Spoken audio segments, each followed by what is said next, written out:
Sean tan amables de ocupar sus lugares a las personas que faltan y están afuera de este recinto.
Bien, vamos a dar inicio a la conferencia El funcionamiento de la Cámara de Diputados, que presenta el diputado Héctor Romo García, integrante de la Comisión de Justicia de la Cámara de Diputados, a quien recibimos con un caluroso aplauso.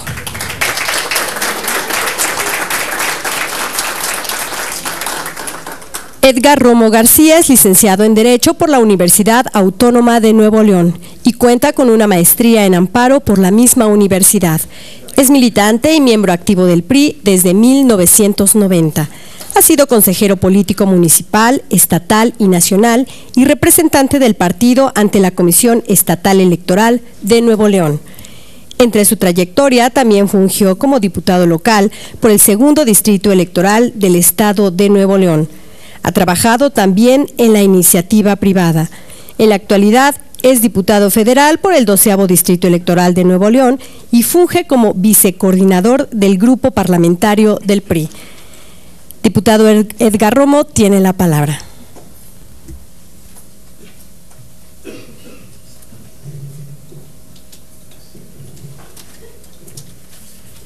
Muchas gracias a todos por estar el día de hoy aquí, y sobre todo al Senado de la República, a al presidente Roberto Gil, por la invitación que hizo a su servidor para poder exponer un poquito hoy de lo que es el Parlamento. Déjenme darles una introducción o un contorno general de lo que a mí me gustaría llegar con ustedes en esta plática que hoy vamos a tener. Me comentan por un lado que ustedes son personas que trabajan aquí, muchos de servicio social, en la Cámara de Senadores, están haciendo servicio social, están haciendo sus prácticas, algunos también. Yo quisiera poder transmitirles a ustedes el día de hoy el hacer un contraste entre lo que nos enseñan en la escuela, entre lo que aparece en los libros, en lo que aparece en el reglamento que organiza el funcionamiento de la Cámara de Diputados y en lo que en la práctica sucede, en lo que sucede en la generación de acuerdos. Y voy a tratar de empezar primero con la teoría para ubicarlos todos en el mismo contorno. Lo voy a hacer muy rápido porque imagino que muchos de ustedes ya la deben de conocer. Primero que nada, sí tenemos proyección, ¿verdad? Ahí está. Tenemos un Poder Legislativo Federal en México conformado de manera bicameral, es decir, el procedimiento legislativo tiene que transitar en dos cámaras en la mayoría de los asuntos, salvo algunas facultades exclusivas que ahora las vamos a ver, en donde solamente el procedimiento legislativo se da en alguna de las dos.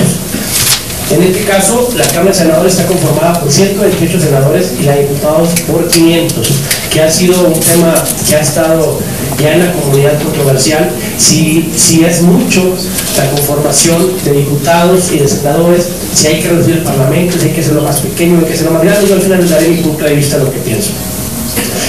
La integración de la Cámara de Diputados se conforma por 300 diputados de mayoría relativa y 200 diputados por representación proporcional. Es decir, en el país existen 300 distritos uninominales, en donde cada distrito electoral tiene un número específico y determinado de electores que eligen a un solo diputado. Después de elegir a 300 diputados, hay 200 diputados más que se inscriben en listas por circunscripciones nominales. Tenemos 5 circunscripciones, que ustedes pueden ver en el mapa que está coloreado. En esas circunscripciones se eligen a 200 diputados adicionales. ¿Por qué sucede esto? ¿O por qué llegamos a tener diputados por representación proporcional? Inicialmente, esto llega a ser así porque las minorías en el país querían tener un escaño y no lograban obtener la votación directa o el triunfo directo en sus distritos electorales. En el país prevalecía la gobernanza por un partido, el Partido de Revolución Institucional, y bueno, el propio PRI, en acuerdo con otros partidos, acceden a generar este nuevo sistema legislativo, de aquel entonces nuevo, de otorgarle un curul a aquellos partidos políticos que alcanzaron un determinado número de votos. Es decir, esos 200 diputados de representación proporcional, al inicio fueron 100, después se incrementó el número a 200, y la primera regla era que no podía tener representación proporcional aquel que hubiera tenido ya elecciones, hubiera ganado los 300 distritos electorales o hubiera tenido una mayoría en la Cámara con la simple elección directa. Hoy por hoy se eligen esos 200 para hacer sobrepeso, se eligen de una manera en que cuando uno va a emitir su voto en las urnas, votas por tu diputado y detrás de tu boleta viene una lista de diputados que participan en la circunscripción que te pertenece. Después se hace un cálculo de cuántos votos obtuvo cada partido político y cuántos diputados por representación proporcional deberá otorgarse a cada partido político, y es como llegamos a estos 200 diputados que son prácticamente todos los partidos.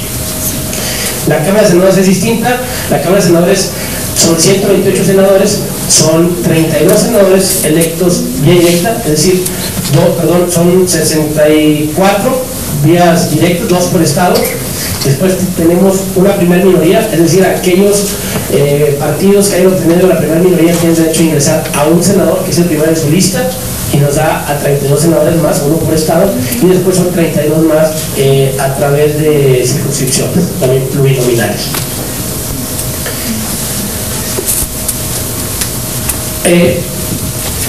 Aparte, entonces, así las cosas, estamos que tenemos 18 diputados, de 208 diputados del PRI actualmente en la Cámara de Diputados, tenemos 119 diputados, 109 diputados por el PAN, el 21.8% lo tiene el PAN, el 41.6% lo tiene el PRI. El PRD tiene 60 diputados en la Cámara de Diputados, con un 12%, el Verde tiene 42 diputados con un 8.4%, Morena tiene 36 diputados con 7.2%, Movimiento Ciudadano tiene 25 diputados con el 5%, el Partido Nueva Alianza tiene 11 diputados que representan el 2.2%, y el Partido de Encuentro Social tiene 8 diputados que representan el 1.6%, y además contamos con un diputado independiente.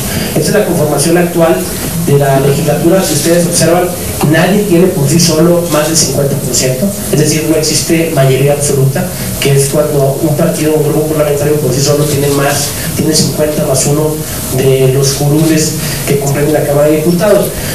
¿Qué quiere decir esto? Que es una obligación real de tener acuerdos, consensos con otros partidos políticos o otros grupos parlamentarios para poder generar productos legislativos, ya sean leyes, decretos o exhortos, puntos de acuerdo.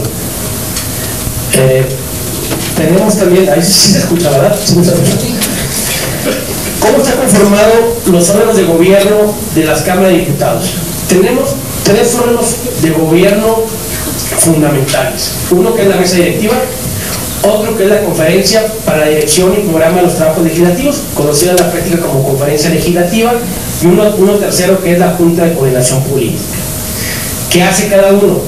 La mesa directiva, primero que nada, pues es electa por el Pleno, como ustedes saben, y lleva la conducción de las sesiones, lleva la conducción del debate parlamentario cuando ya todos los legisladores están reunidos en una sesión plenaria. El presidente se elige cada año de esta mesa directiva. Los vicepresidentes los integran los partidos políticos o los grupos parlamentarios con más diputados, en este caso son el PAN, el PRD y el PRI. Y después tenemos 8 secretarios donde ya sí se incluye un secretario por cada grupo parlamentario representado, es decir, los 8 grupos parlamentarios que hay en la Cámara actualmente tienen un secretario en la mesa directiva. Esto garantiza pues que en la conducción, o debiera garantizar que en la conducción de las sesiones no hubiera desequilibrios para favorecer a uno u otro grupo parlamentario del Pleno. Después tenemos la conferencia legislativa, que es la que establece, en base a las agendas de los grupos parlamentarios, los programas legislativos de los periodos de sesiones.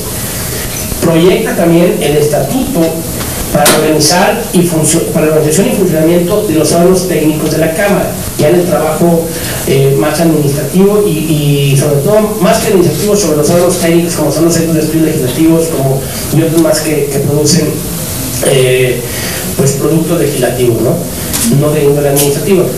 Propone también al Pleno el nombramiento del secretario general y del contralor de la Cámara. Pero ¿quién es esa conferencia?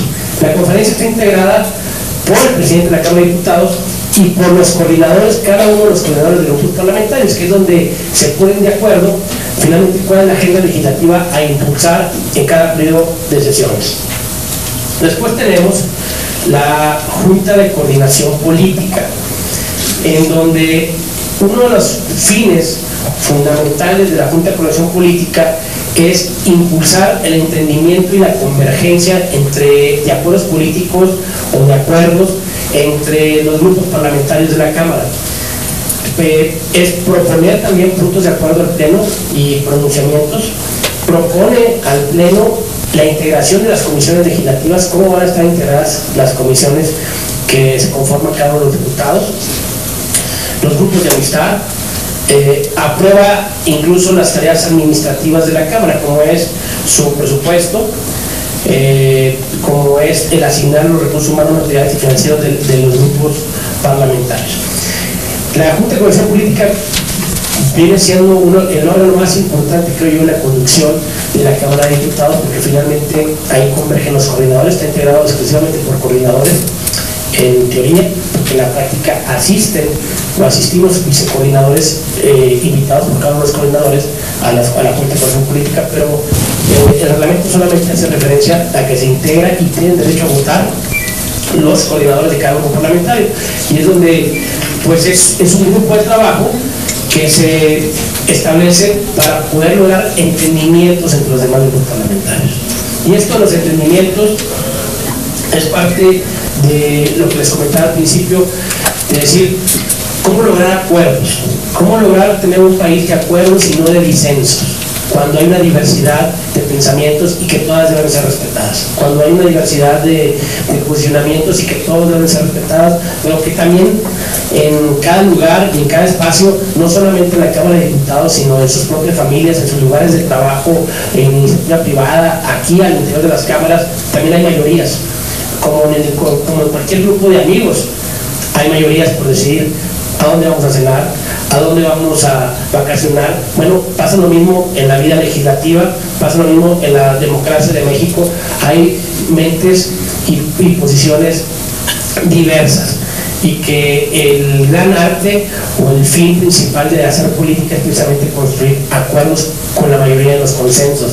Pero además de construir acuerdos con la mayoría de los consensos, es lograr transmitirle a las minorías y a las mayorías que lo que se privilegia dentro de una democracia es el pensamiento mayoritario de los integrantes de la misma y no el minoritario, y que a veces eso es difícil aceptarlo, pero bueno, que es precisamente el objetivo que tenemos los legisladores, el poder generar acuerdos. Y entonces este grupo, que finalmente es la Junta de Coordinación Política, que se integra por los coordinadores, tiene ese fin, el lograr el entendimiento. Miren ustedes, pareciera que en muchas ocasiones se ha comentado de la línea o no que tiene cada partido al interior de sus diputados, y que si votan porque el coordinador les dijo de una manera o no les dijo, pero pareciera antidemocrática esa práctica parlamentaria, pero creo que no tiene nada de antidemocrático, al contrario, tiene mucho de democrático, que es precisamente un método para poner en orden o en acuerdo a 500 distintas mentes. Entonces lo que primero sucede es que agrupas y dices, a ver, ustedes son de este color y en teoría deberían venir pensando bajo el mismo posicionamiento, porque pertenecen a un equipo. Otro equipo ve las políticas públicas del país de diferente manera, pero todos coinciden en una forma de pensar. Bueno, pues es otro equipo.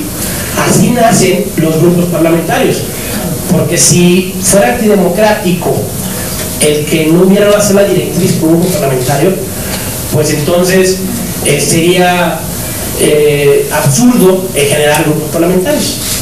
El único fin que se tiene adentro de la Cámara de Diputados y en las Nacionales para generar grupos parlamentarios es para aglutinar los que piensan de igual manera sobre un tema o sobre una vertiente. Aglutinas a todos los que pertenecen a la Acción Nacional, aglutinas a los que pertenecen a la Revolución Institucional, a los de la Revolución Democrática, a los del Verde Ecologista, para que entre ellos definan lo que deben de ser como grupo parlamentario. Insisto, no tendría razón de ser el agruparnos, sino es para ir logrando acercarnos a un acuerdo. Culminas con la decisión democrática de cada grupo o de cada individuo que pertenece a un partido político o un grupo parlamentario, es decir, queremos elegir como nuestro coordinador a tal persona. Y en lugar de acabar discutiendo entre 800 diputados, vas delegando. Discutes primero al interior de tu grupo parlamentario qué es lo que hay que hacer frente a cualquier tema. Se adopta una resolución. Esa resolución se le delega que sea abanderada por el coordinador del grupo parlamentario, al igual que los otros 8 grupos parlamentarios, para que el círculo de los 500 mentes diversas se vaya cerrando. En el PRI fuimos cerrando, bueno, más bien en todo el Congreso, como se lo mostré, 208 se pusieron de acuerdo y lograron un solo representante, que es un coordinador. Y esos 208, además al interior, como lo van a ver más adelante, se dividen su trabajo en comisiones, para que cada quien se encargue de una parte.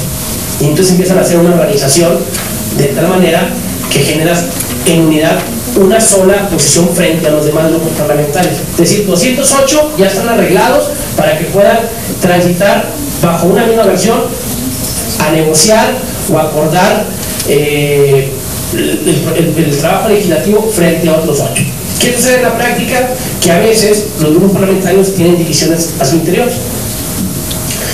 lo que en teoría debería dar nacimiento pues, a diversos grupos parlamentarios, porque si cada uno tenemos al final nuestro propio derecho como diputados para ejercerlo individualmente, pero tú individualmente decides pertenecer a un grupo parlamentario, es porque debieras aceptar lo que al interior de tu grupo parlamentario se define.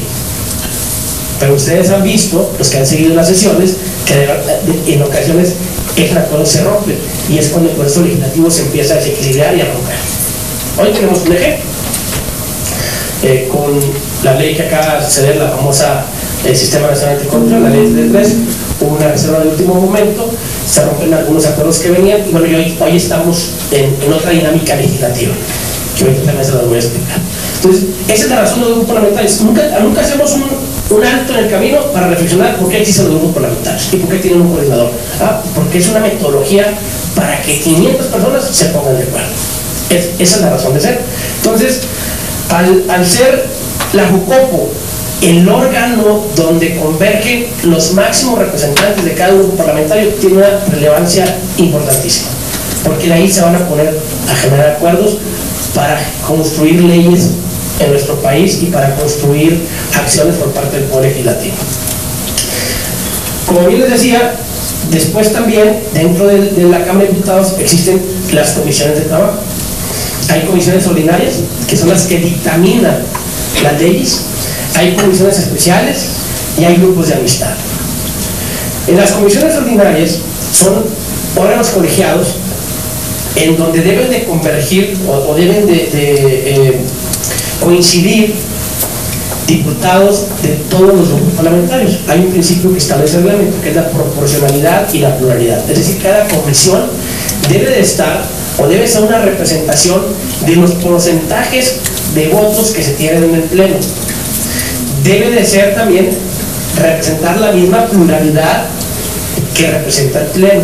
Es decir, en una comisión el partido con mayor, el grupo parlamentario con mayor votos en el pleno debería tener más diputados en esa comisión y debería estar también representados la pluralidad de todos los parlamentarios que están en el pleno. El ejercicio no es fácil, es de las tareas más arduas que tiene la JUCOPO, la Junta de Coordinación Política, al inicio o al comienzo de sus trabajos. ¿Por qué no es fácil? Porque finalmente en ocasiones los números no te dan, porque tenemos otra limitante. Cada diputado puede tener hasta 3 comisiones dictaminadoras, no puede pertenecer a más de 3 comisiones. Entonces, se trata siempre de aproximarse a lo más que se pueda a que esas comisiones representen lo que va a suceder en el pleno. Es por eso que la mayoría de las ocasiones los sentidos de los dictámenes que tienen desde que vienen en comisiones en el pleno se ratifican, porque los 500 diputados, cada quien decidió un tema, se agruparon para ver su tema en sus comisiones respectivas, se ponen de acuerdo en la comisión, o debieran ponerse de acuerdo en su comisión, y ese resultado debiera ser ratificado en el pleno si se cumpliera en las comisiones con el principio de proporcionalidad y de pluralidad, y si se cumpliera en las comisiones el acuerdo que cada diputado hizo, por eso insisto en esto, al inicio de legislativa, de pertenecer al grupo parlamentario. Si un diputado o diputada no estaría o estaría en constante desaveniencia o desacuerdo con su grupo parlamentario, pues creo que lo más correcto, en honor a la verdad, sería decir: yo ya no pertenezco a este grupo parlamentario porque no coincido con lo que mi propio grupo dice. Y esto en beneficio a decir, bueno, ok, es válido también, pero lo que no es válido es agruparte y después desconocer. Y no es válido no porque sea ilegalmente o sea ilícito, sino porque se trata que todos venimos aquí a generar acuerdos, a construir acuerdos, y tenemos que aportarle esta metodología que hay para construir acuerdos. O posiblemente tendríamos que diseñar en el Congreso otra metodología para la construcción de acuerdos, que vea a los diputados en la individualidad sin que se valga agruparlos en varios equipos. ¿Me explico? Entonces, es por eso que en las comisiones, generalmente lo que sucede en comisiones se debiera ratificar en el pleno, salvo votaciones en particular o reservas, que ahorita vamos a ver cómo funciona eso. Después tenemos las comisiones especiales, que estas se crean, que podemos tener hasta 42 comisiones especiales, tenemos 56 comisiones dictaminadoras. Estas 42 comisiones especiales se crean para investigar o para abordar algún tema específico. Generalmente son temas de agenda política o de agenda cultural social. Vaya, no hay, son órganos colegiados, pero no dictaminan, sino simplemente se enfocan a decir: vamos a investigar sobre, a ver el tema sobre el texto de los libros educativos en el país. Bueno, pues tal vez se pueda generar una comisión especial para tal efecto, de acuerdo a los temas de coyuntura que estén sucediendo en la sociedad. Después vienen los grupos de amistad. Los grupos de amistad dan atención y seguimiento a los vínculos bilaterales con órganos de representación popular, con otros del Poder Legislativo de otras naciones. Y bueno, pues estos son grupos exclusivamente para poder tener un intercambio de ideas con otros países respecto de los poderes legislativos u otros temas, ¿no? Periodos ordinarios de sesiones. En la Cámara tenemos del 1 de septiembre al 15 de diciembre, salvo que el presidente de la República haya iniciado su encargo, para el inicio de la sesión del presidente de la República, que se abre el 1 de agosto y se puede extender hasta el 31 de diciembre, con el objeto de poder tener más tiempo para abordar el tema presupuestal o del presupuesto de ingresos y egresos. Y luego tenemos un segundo periodo ordinario que versa del 1 de febrero al 30 de abril. Se puede convocar libremente a periodos extraordinarios para tratar asuntos específicos. Una característica de un periodo extraordinario es que no puede ser abierto en general para tratar cualquier tema, sino que tiene que estar enlistado los asuntos a tratar, y se concluye el periodo extraordinario cuando se agotan todos los asuntos a tratar o cuando simplemente se informa que no se llegó a ninguna conclusión a algunos de los asuntos enlistados en el orden del día. Durante los recesos de los periodos ordinarios sesiona una comisión permanente, que es la que está actualmente. Ahorita estamos en el receso de abril y septiembre del próximo año. El su servidor es miembro integrante de la comisión permanente, y está integrada por 37 miembros, 19 diputados y 18 senadores. Es en los recesos cuando el sistema bicameral se une para sesionar juntos en un solo órgano que se le denomina Comisión Permanente del H Congreso de la Unión. Después teníamos que, como les decía yo, hay excepciones al sistema bicameral del Poder Legislativo, que son aquellas facultades exclusivas de la Cámara de Diputados. Una de ellas es expedir el bando solemne para dar a conocer en toda la República la declaración del presidente electo que hubiera hecho el Tribunal Electoral del Poder Judicial de la Federación, coordinar los trabajos o el desempeño de la Auditoría Superior de la Federación sin perjuicio de la autonomía técnica y de gestión que la propia Auditoría Superior de la Federación tiene. Es decir, es facultad exclusiva de la Cámara de Diputados el poder analizar, aprobar o rechazar las cuentas públicas presentadas por el Poder Ejecutivo. Y en esos términos, la Cámara de Diputados cuenta con un órgano autónomo y técnico que cada vez ha evolucionado más en su autonomía y en su independencia de gestión y técnica, para que sea este órgano de manera imparcial y objetivo el que pueda dictaminar las cuentas o no, y se la remita a su superior jerárquico, que viene siendo la Cámara de Diputados, y que ya la Cámara determinará si está de acuerdo o no con la opinión que le emitió su órgano técnico, que creo que esto en poco tiempo lo vamos a ir viendo evolucionar, y debiera ser ya la auditoría un órgano autónomo totalmente técnico y posiblemente aparte o independiente de la Cámara de Diputados. Después tenemos también como facultad exclusiva el ratificar el nombramiento que el Presidente de la República haga del Secretario de Hacienda, el Secretario de Finanzas de la Nación. Aprobar anualmente el presupuesto de egresos de la Federación, tenemos como fecha límite el 15 del mes de noviembre. Declarar si ha o no ha lugar a proceder penalmente contra los servidores públicos que hubieran incurrido en delito. Esto es el desafuero. Hay otro procedimiento que en la práctica se confunde con el desafuero.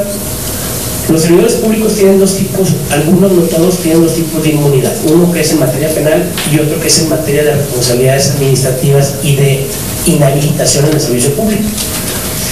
Esos dos temas son el juicio político y lo otro es el fuero constitucional.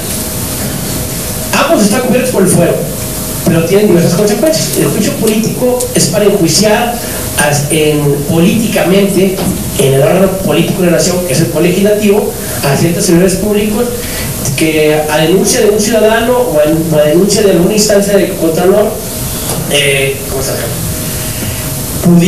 pudiera estarse teniendo fundamentos en que se incurrió en responsabilidades administrativas que pudiera tener como consecuencia su inhabilitación o incluso sanciones administrativas. En ese procedimiento de juicio político le compete tanto a la Cámara de Diputados como a la Cámara de Senadores el ser parte de. En el tema del desafuero, como ustedes vieron este último desafuero que sucedió con la diputada local de Sinaloa, el desafuero, cuando se trata de quitarle su inmunidad para que el Ministerio Público pueda investigar o ejercer acción penal en contra de algún diputado o otro servidor público, esa es una facultad exclusiva de la Cámara de Diputados y no de senadores. Después tenemos la revisión de la cuenta pública del interior, como ya les había comentado, aprobar el Plan Nacional de Desarrollo en el plazo que se disponga en la ley, designar por el voto de los terceras partes de sus miembros a los órganos internos de control y a los organismos con autonomía reconocida en ejecución. Es una reforma reciente donde la Cámara de Diputados tiene la facultad exclusiva de nombrar a todos los, no quisiera yo decir contralores porque tenemos ahorita controversia en el tema, pero sí titulares de los órganos internos de aquellos organismos con autonomía constitucional, como son el INE, como son el INAI, como son algunos tribunales de justicia administrativa donde se tiene una autonomía constitucional, y esos órganos con la actividad pues no tenían una contraloría interna independiente, sino que ellos mismos la designaban. Ahora va a ser designada por la Cámara de Diputados para que revisen sus cuentas públicas y bueno, ejerzan ahí los controles administrativos y presupuestales que correspondan. Después tenemos para compartir la ruta para el procedimiento legislativo. de una manera amplia es, vayamos a, lo voy a decir primero lo general. El origen es la presentación de iniciativas, de minutas que se reciben del Senado. Una iniciativa es aquella que se presenta ante la Cámara de Diputados por algunos diputados, por cualquiera de los diputados. El Poder Ejecutivo tiene el derecho a la iniciativa también. Las minutas son aquellas iniciativas que ya pasaron por un procedimiento en el Senado y que el Senado emitió una opinión al respecto. Eran iniciativas, pero la iniciativa se convirtió en minuta porque ya la resolvió, ya decidió sobre la misma el Senado la envía a la Cámara de Diputados para no concluir el proceso legislativo, sino para seguir continuando, porque les quiero comentar que también en ocasiones perdemos de vista que el procedimiento legislativo no concluye en el Poder Legislativo, sino concluye en el Poder Ejecutivo, concluye con la publicación de una ley, y es donde a veces nos perdemos y empiezan muchos temores o sospechasismos o sospechas en el trabajo que se da en las comisiones. Se presentan iniciativas en la mesa directiva de la Cámara de Diputados. La mesa directiva lo que hace es turnar las comisiones, a las 56 comisiones que les comentaba yo están distribuidas en la Cámara de Diputados. En la comisión la reciben, se tiene que definir a qué comisión se le va a turnar según la competencia de cada comisión. Se recibe en la comisión debe de convocar para ver el asunto con al menos 48 horas de anticipación a sus integrantes, y la convocatoria debe tener orden del día que se deberá desahogar. Aquí es donde les digo yo que posiblemente en el reglamento no tengamos la suficiente metodología para generar los acuerdos en la comisión, porque simplemente lo que te dice el reglamento es que tienes que convocar el asunto con 48 horas de anticipación. Pero ¿qué sucede en la práctica? Que recibes el asunto y cuando convocas con un dictamen y lo circulas a todos los miembros de la comisión. En ocasiones se reúnen con los integrantes de la mesa directiva de cada comisión, y al circularlo pues simplemente les das 48 horas a los diputados que posiblemente traen otro trabajo también adicionales a otras comisiones para versar sobre un tema, en lugar de hacer un ejercicio de metodología para generar acuerdos, para dar un plazo suficiente que esté pactado en el reglamento, de decir, oye, mándame antes de convocarte con un dictamen, te hago saber que llega esta iniciativa, mándame tus observaciones con plazos determinados, vamos analizándola, vamos a llegar a una sesión donde discutamos las coincidencias y las disidencias. No está así el reglamento, no lo obliga, simple y sencillamente es a cada diputado alerta en la práctica lo que ve equivocado o lo que ve mal, se voltea en la práctica con su coordinador o con su vicecoordinador y le comento, y está pasando en esta comisión esto, hay que consultarle al grupo qué posición vamos a poner al respecto. Me definiendo que estamos en contra o estamos a favor, pero cada grupo parlamentario tiene varios diputados al interior de la comisión que generalmente no platican entre sí, lo cual dificulta la generación de acuerdos, que generalmente el secretario de cada comisión no platica con los diputados de su mismo grupo parlamentario. Esto yo lo he vivido en la práctica. Es la primera vez que soy diputado federal, ya he sido diputado local, como lo nombraron, fui coordinador de los diputados locales en la Murión, pero eso es lo que sucede realmente, y ahorita vamos a entrar a ese punto para poder ver qué opciones que les sirva a ustedes también, para que cuando se lleven o salgan de aquí a su lugar de origen o a sus universidades o tengan que plantear alguna tesis, pueden ustedes contrastar el reglamento del Poder Legislativo y el funcionamiento práctico, para poder llegar a una conclusión, es decir, qué le falta, qué se le pudiera aportar a ese procedimiento legislativo, y en dónde debe ser más laxo y dónde no debe de ser flexible, dónde debe ser rígido. Que eso es lo importante, porque si no, sería cuestión de agarrar un libro de derecho parlamentario o tomar el reglamento, que es casi una Biblia, y pues decirle al maestro, pues esto dice el reglamento y esto dice los libros.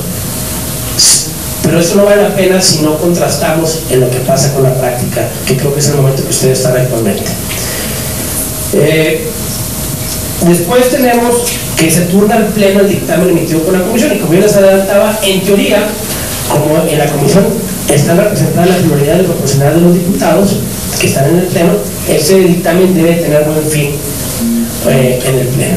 Entran diversos ingredientes en ocasiones, porque en ocasiones habrá comisiones que no están conformadas con la proporcionalidad que tiene el pleno. Entonces, posiblemente en una comisión el presidente o la presidencia le corresponda a algún grupo minoritario, poniendo como ejemplo a Morena o al PRD o a Encuentro Social, y pues simplemente dictaminaron, y en esa comisión les tocó tener mayoría, que son pocas las que están desequilibradas. Bueno, pues lo que va a pasar con ese dictamen cuando vaya al pleno es que pues simplemente no va a suceder nada y no va a haber acuerdo si los otros grupos no fueron consensados en esa comisión. ¿Sí me explico? Después de que se turnan al pleno, se deben de pasar a votar en el pleno de la Cámara, y una vez votados se deben de publicar en la Gaceta Parlamentaria para efectos de declaratoria de publicidad.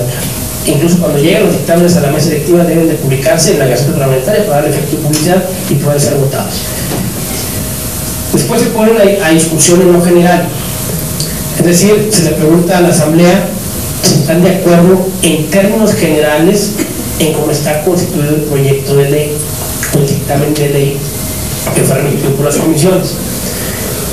Una vez que se vota en lo general, si logra tener el voto aprobatorio de la mayoría absoluta o de la mayoría calificada, según corresponda para cada tema particular que se esté viendo, la mayoría absoluta es el 50 más 1 de los presentes, la mayoría calificada son las 2/3 partes de los presentes. Hago hincapié en la palabra presentes porque en las legislaturas locales generalmente las mayorías calificadas deben de ser de los integrantes de los congresos y no de los presentes. Entonces tenemos también la mayoría simple, que es finalmente a como resulte la votación del tablero, es decir, no se ocupa un quórum mínimo de votación, no ocupa ni un 50 más 1 ni ocupa un 2/3 partes, sino simplemente el mayor número de votos que se hayan dado en uno u otro sentido, independientemente si esos son la mitad más 1 o si son las 2/3 partes no presentes, la votación más simple.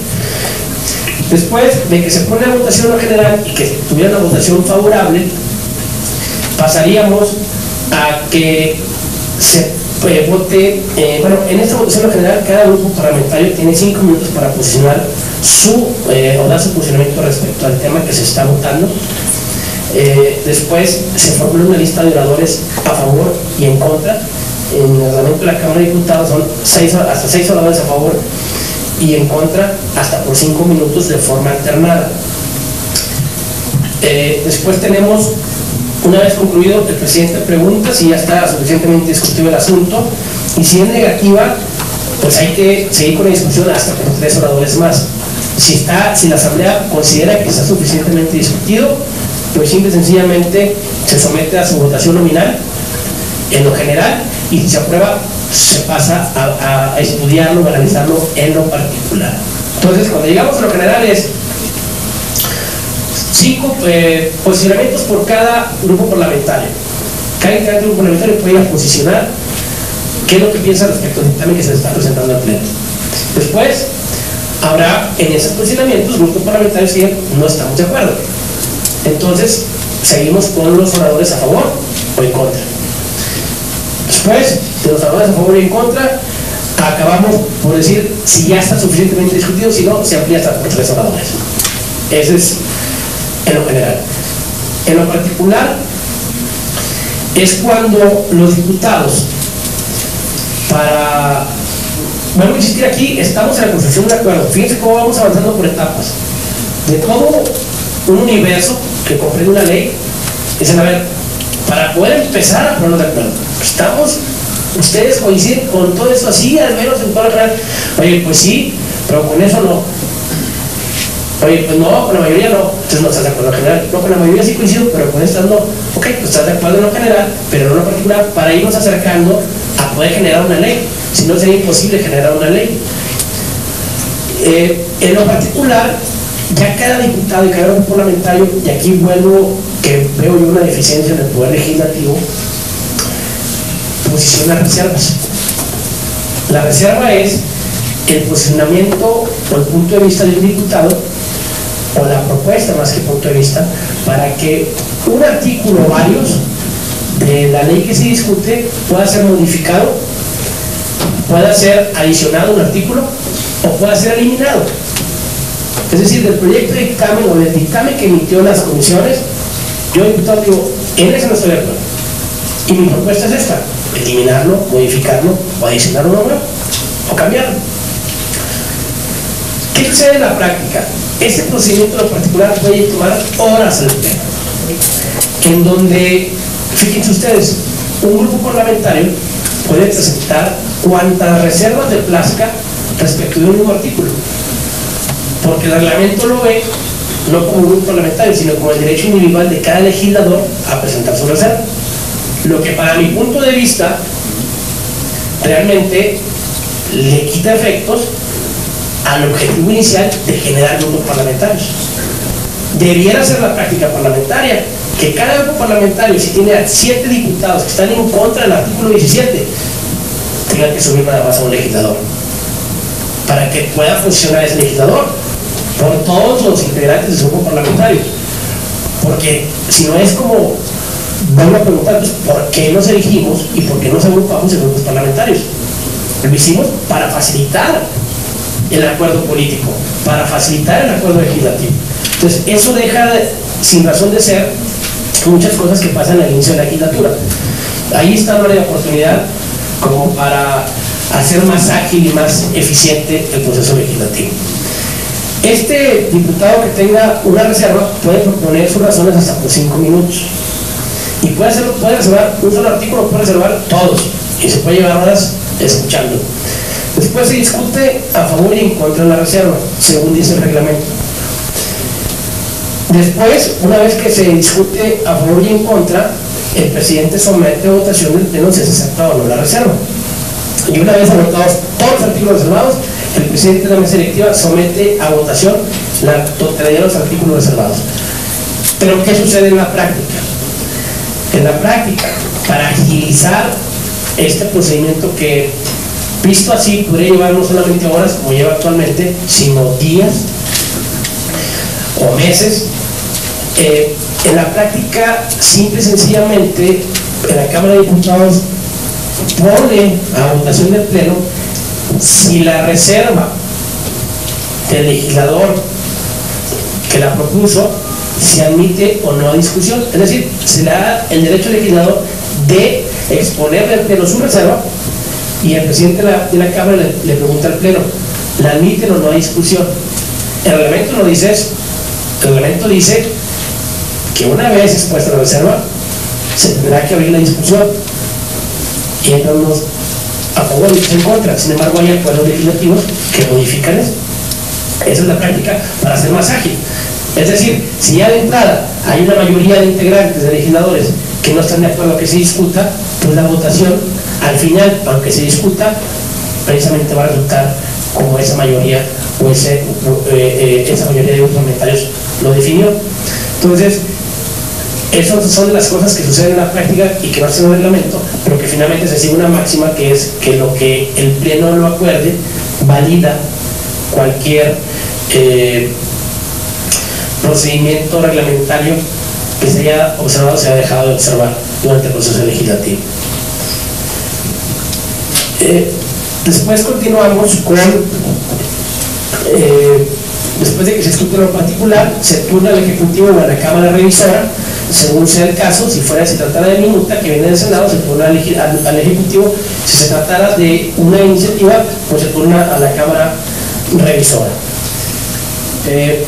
Después sigue, que aquí lo que les comentaba, la promulgación o veto.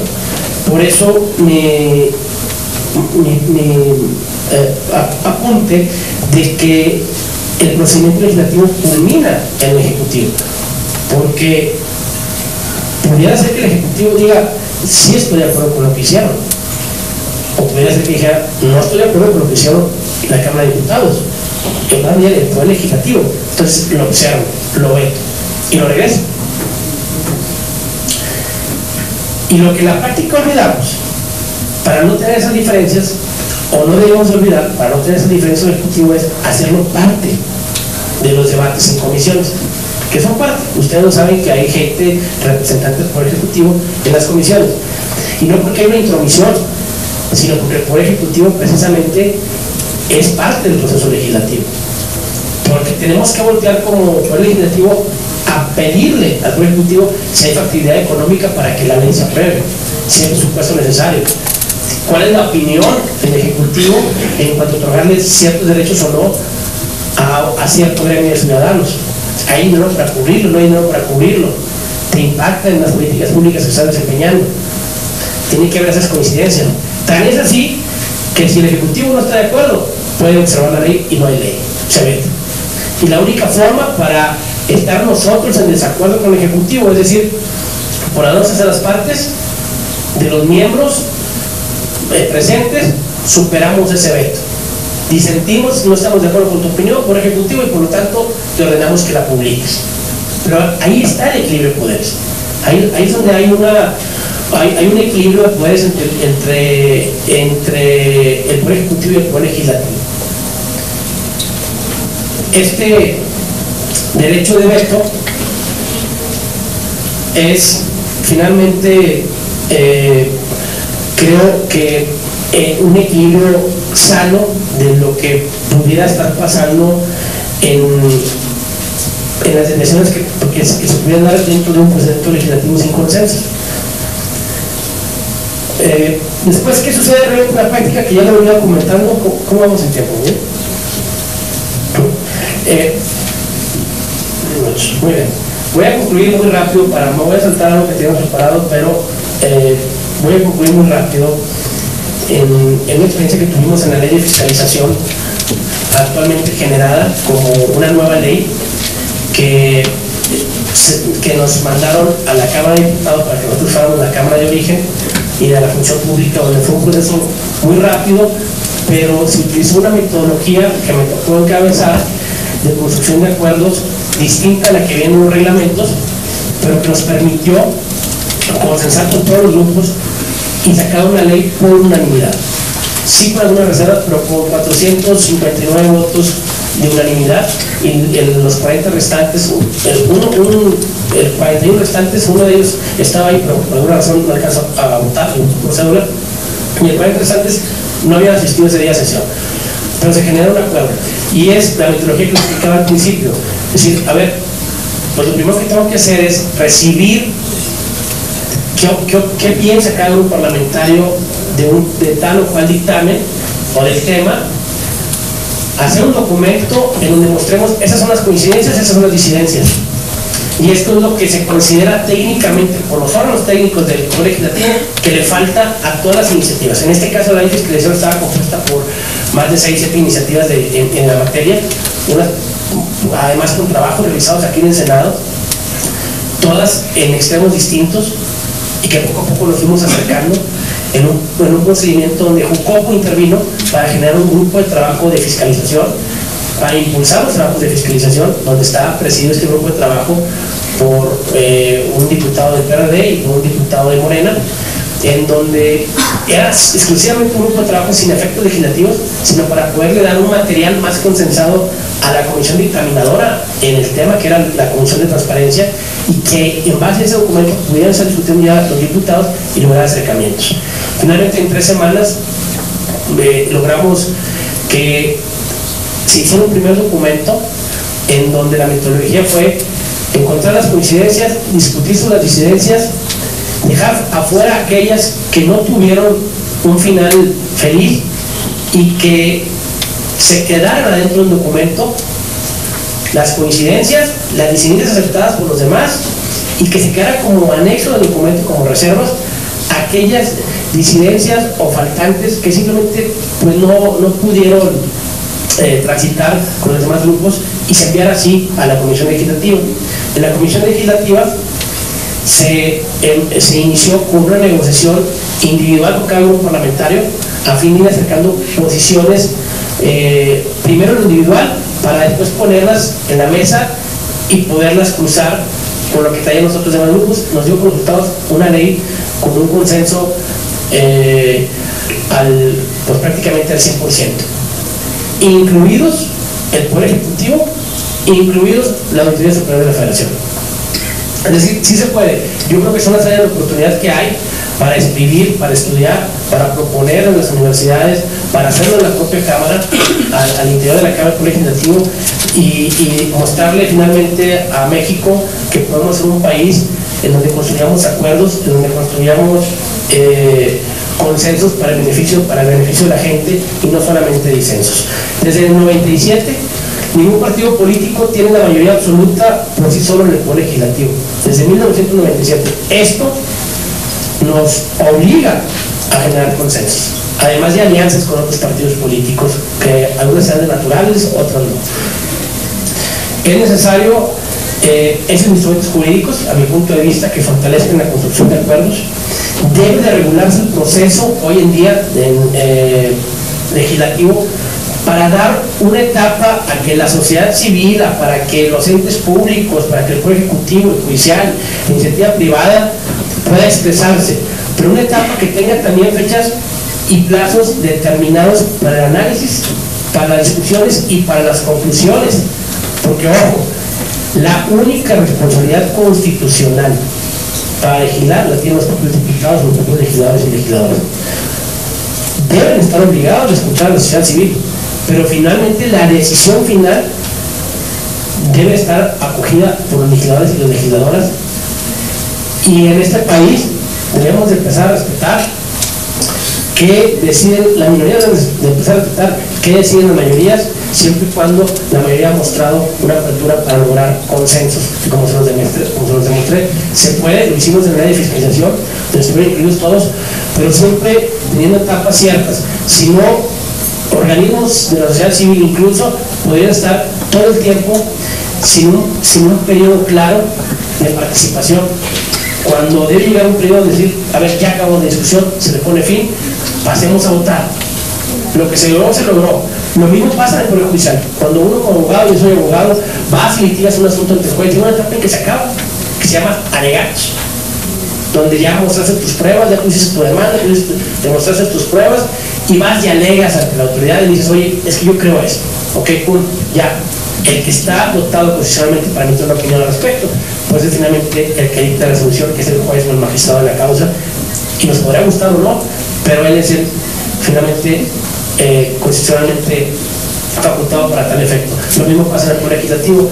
Los que tienen la representación constitucional de los ciudadanos son los legisladores y legisladoras, y ahí debe de concluir el proceso y debe aceptarse si las mayorías y los grupos parlamentarios incluyen la participación ciudadana y se incluye el consenso de los grupos parlamentarios minoritarios.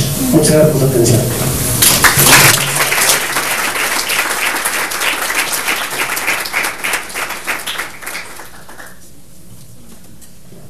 Muchas gracias al diputado Edgar Romo García. Hoy nos acompaña para entregar el reconocimiento en nombre del presidente del Senado de la República, el senador Roberto Gil Suárez, nuestro amigo, ustedes ya lo conocen, lo escucharon, Carlos de Salma Fernández del Campo, secretario técnico.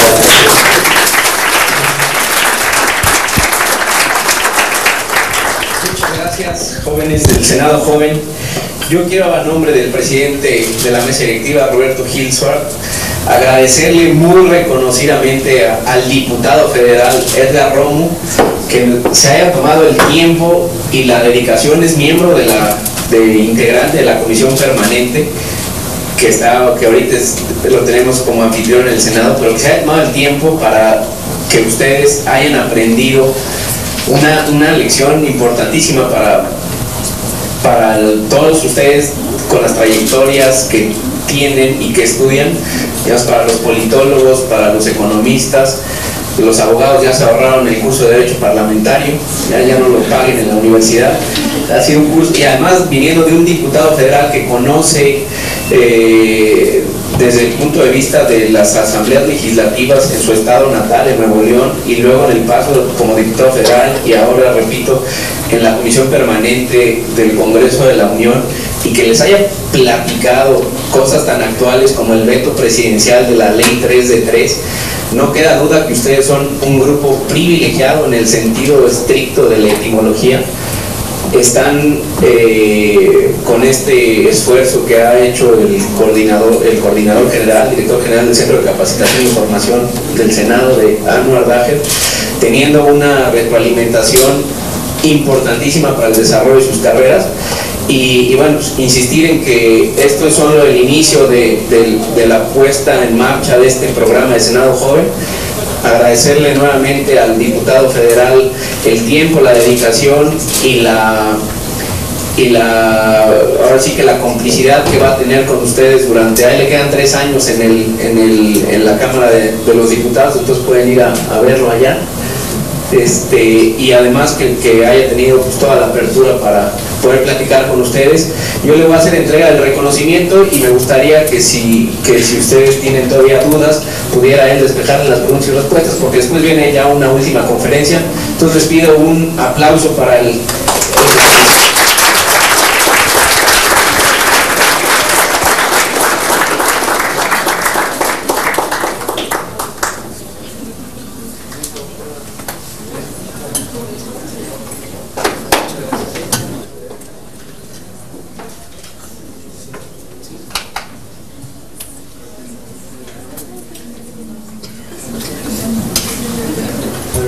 Pasamos a la fase de preguntas hacia el diputado. El que tenga alguna, que levante la mano, por favor. Se hace favor de decirnos su nombre y en qué área está. Hola, buenas tardes. Mi nombre es Zuley Sánchez García. Estoy en el área de servicios administrativos. Mi pregunta es en cuanto a…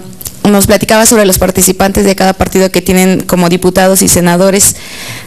Mi pregunta es, ¿por qué no homologar los partidos, por ejemplo, como en Estados Unidos, que solo hay demócratas y republicanos, que hubiera solo izquierda, solo derecha? O desde su punto de vista, ¿qué ventajas, qué desventajas ve usted en dar apertura cada vez a nuevos partidos, que cada vez salgan más, que cada vez haya más opciones? Esa sería mi pregunta. Gracias.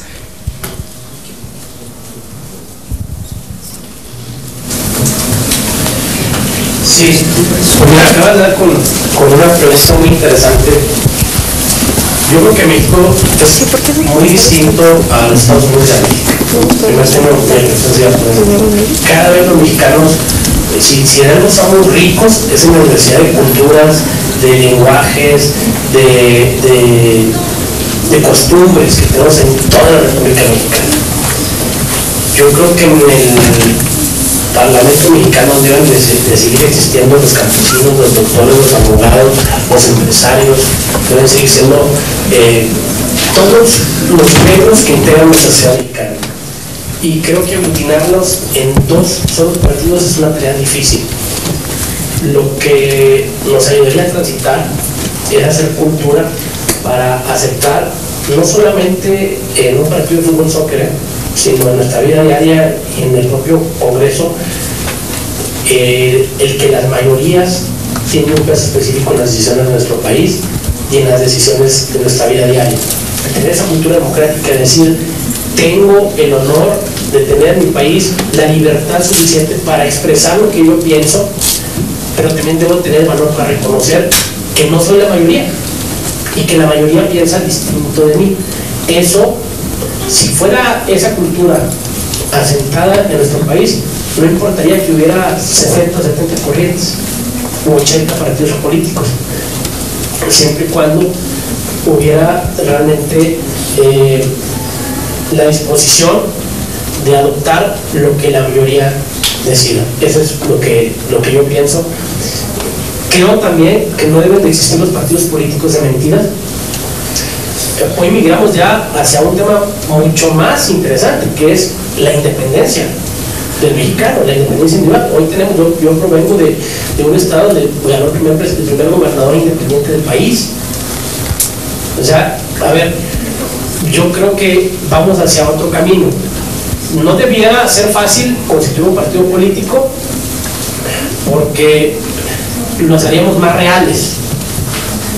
Creo que debemos de migrar hacia un sistema de partidos políticos más fuerte, con mayor democracia, con mayores libertades, con mayores reglas, con mayor rendición de cuentas, pero no podemos limitar a que existan o no.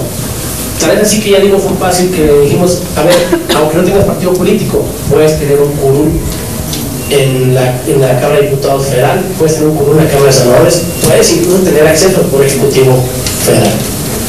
Pues no hay contestado. Muchas gracias, diputado. ¿Alguien más? Con su venia, señor diputado, mi nombre es Miguel Ángel Caram y mi pregunta va enfocada a... Está en redes sociales un video del titular del Ejecutivo, Peña Nieto, que es de su partido, en donde en su campaña presidencial hablaba sobre la eliminación de 100 diputados, que al momento pues no ha presentado alguna iniciativa al respecto. ¿Qué opina su partido dentro de la Cámara? ¿Si va a proponerlo próximamente o si ya cambiaron de opinión? O ¿qué opina y de qué modo modificaría el accionar del Poder Legislativo esta eliminación? Gracias. Una pregunta. A ver, yo voy a atrever a decir algo que no he compartido en público, pero que yo lo pienso. Mi partido, como bien lo dices, incluso a mí me tocó promover la eliminación de 100 diputados plurinominales. Yo no estoy tan convencido si lo más correcto es que cada vez cada diputado represente a más electores o represente a menos. En teoría, habría más comunicación, entre un diputado si su ámbito de electores fuera menor. Hoy por hoy no está escondido que el Poder Legislativo no pasa por su mejor etapa. Yo creo que ni siquiera hoy, si la revisamos hacia atrás, y en el mundo entero, los poderes legislativos no tienen un reconocimiento tan amplio como tienen los poderes de la sociedad ante los propios ciudadanos. Hay una crisis. Creo que el tema no es el número, En lo personal pienso que podemos reducir. Creo que el tema es lo que les decía ahorita, cómo construimos acuerdos. Posiblemente deberíamos estar migrando hacia un parlamento que fuera honorario. Pues ahí no importaría el número. Si fuera honorario y si dejáramos una parte del Parlamento exclusivamente de algunos legisladores que tuvieran una contribución, porque estuvieran de acuerdo en darle el 100% de su tiempo al trabajo legislativo, el 100% sin tener otra actividad, y otros legisladores que estuvieran diciendo, a ver, yo soy un ciudadano que quiero darle al Parlamento, darle a mi país parte de mi actividad ordinaria de mi vida, de manera honoraria. Posiblemente eso va a reducir a muchos diputados de manera natural. ¿Me explico? Pero no le quitan la riqueza al Parlamento de tener la opinión de todos. Habrá en la Cámara de Diputados agendas diversas de cada diputado individual. Y muchos de ellos, si no están involucrados en 100% en la operación total de la Cámara, sí lo están en sus comisiones. Y muchos de ellos pudieran haber casos de que no estén involucrados que quisieran, pero no dejan de tener opinión al final del pleno. Y eso hace que cambien los acuerdos parlamentarios, hace que cambien las negociaciones, hace que cambien, pero que tal vez lo que incentiva a tener mejores legisladores sea aquellos que por sí solos se apunten para hacerlos sin estar dispuestos a recibir nada a cambio. ¿Me explico? Entonces haríamos un parlamento de ciudadanos que pertenezca a un partido político y que quiera pertenecer, que viva con la vida de independencia, le quiera pertenecer. Yo pertenezco a un partido político porque estoy convencido de las teorías sociales del partido político, por eso lo hago. Y yo creo que la tendencia entre los jóvenes como ustedes debe de ser, si van a un partido político, no por interés del poder ni por interés de una retribución económica, sino porque están convencidos de lo que ese partido piensa respecto a las políticas públicas que requiere este país. Entonces, eso nos haría a tener legisladores más auténticos y otros comprometidos para dejar cualquier actividad ordinaria que pudieran tener, además de la función pública de ser diputado, pues remunerados. ¿Cuál sería el resultado? ¿Quién sabe cuántos se apuntarían para hacer campaña por el logrado común en la Cámara de Diputados? Y creo que las opiniones pueden ser más auténticas, pero definitivamente sí creo y estoy convencido de que el Parlamento debe seguir siendo constituido por los grupos parlamentarios de partidos políticos y también por independientes. Muchas gracias.